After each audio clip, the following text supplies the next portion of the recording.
어저께 서울중앙지방검찰청 특별수사본부가 속칭 최순실 게이트, 정확하게는 박근혜 게이트 사건 수사 중간 결과를 발표했지 않습니까? 거기에서 최순실, 안종범, 정호성 이 세 사람을 기소를 하면서 그 기소장에 박근혜 대통령의 범죄 사실을 구체적으로 적시를 했습니다. 그래서 그 기소장에 따른다면 박근혜 대통령은 최순실, 안종범, 정호성과 함께 형법상 공동 정범이 되는 겁니다. 보통 주범 좋아하는데 이건 일상적으로 쓰는 말이고 법률상의 용어로는 정범이고 그 정범이 여러 명일 때 공동 정범 이렇게 부르는 겁니다. 그러니까 우리가 일상적으로 쓰는 표현에 따르면 박근혜 대통령은 주범이고 형법상의 용어로는 정범입니다. 그 정범이 여러 명이기 때문에 공동 정범이 되는 겁니다.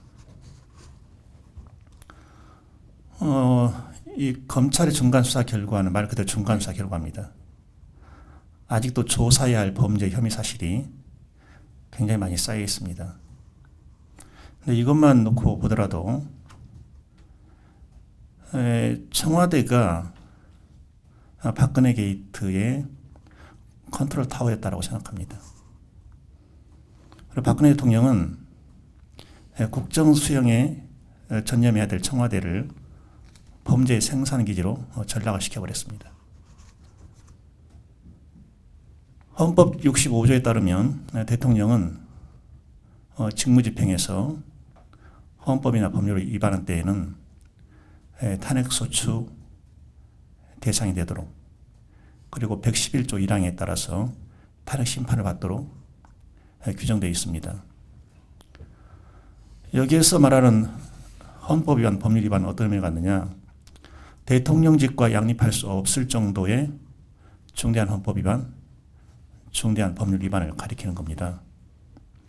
예를 들어서 대통령이 굉장히 소탈해서 서민적이어서 정말 국민의 삶을 살피기 위해서 혼자서 관용차를 이끌고 민정시찰을 나가다가 운전부주의로 교통사고를 냈다. 그래서 사망이나 상해를 입는 사고가 발생했다. 이것도 직무집행과 관련해서 도로교통법 위반한 거 아닙니까?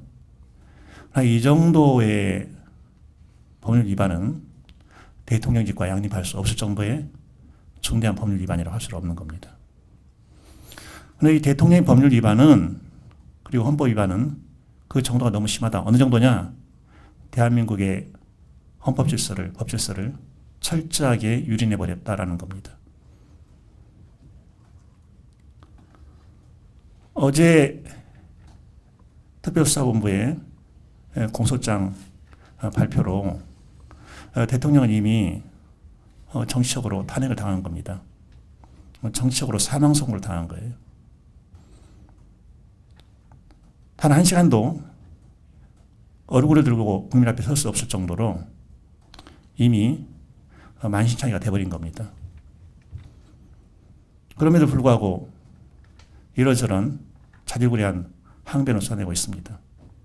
끝까지 대통령으로서의 품위를 지킬 의지가 없다. 그것을 국민 앞에 드러내고 있는 겁니다. 기업 총수들을, 기업 회장들을 청와대로 직접 불러서 돈을 내라고 했습니다. 기소장에 따르면 세무조사, 즉 간접적인 불이익 등이 두려워서 돈을 냈다고 되어 있습니다. 이게 뭡니까? 이게 바로 형법 350조가 말하는 공갈입니다. 대통령이 청와대에 앉아서 공갈을 한 겁니다. 공갈죄가 적시되어 있지는 않지만 공갈죄에 해당하는 것이죠. 좀 심하게 말하면 강도죄와 공갈죄 경계선에 있는 것 같아요. 이 정도면 대통령이 물러나야 되는 것이죠. 또 하나 놓쳐서는 안 되는 것이 있습니다. 그것은 대통령이 거리되면 거리된 즉시로 국무총리가 권한대행을 하도록 되어 있습니다. 대통령이 이렇게 범죄 행위에 낮과 밤을 가리지 않는 사이에 국무총리 관계 국무위원들은 뭐 했습니까? 그동안에 대통령 권한 대행할 자격이 있습니까? 그래서 국회는 하루도 빨리 국무총리를 비롯한 직접적인 관련 국무위원들 정리를 해야 됩니다. 어떻게 그 사람들에게 대통령 거리 시에 국정을 맡길 수가 있겠습니까? 그리고 한 가지 남는 의문이 있어요. 그런데 우병우는요? 나는 우병우에 대한 침묵을 이해를 할 수가 없어요.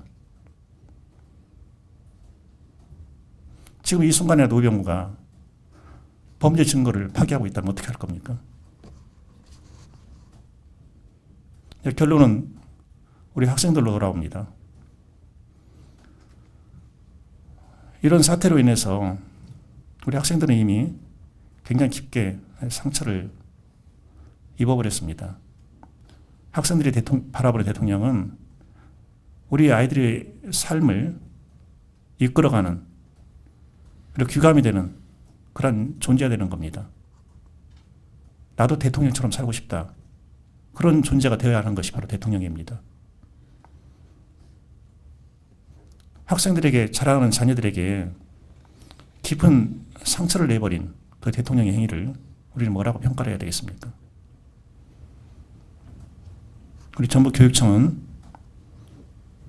한순간도 놓치지 말고 학생들 보호하는 일에 최선을 다하고 모든 노력을 기울여야 할 겁니다.